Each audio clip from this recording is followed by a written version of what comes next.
Gubernur Bali Wayan Koster belakangan terus diserang berbagai isu miring di media sosial. Mulai soal imbauan terus-menerus selama pandemi COVID-19, kopi campur arak hingga diskriminasi terhadap perempuan sebagai MC.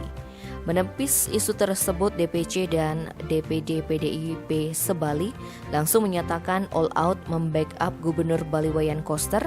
PDIP akan membawa ke ranah hukum.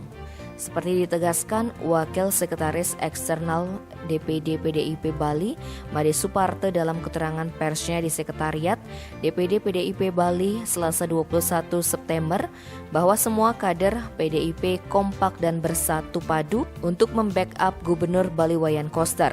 Sebab PDIP memiliki alasan bahwa selama kepemimpinan Gubernur Wayan Koster, pembangunan infrastruktur jalan terus meski negeri ini dilanda pandemi.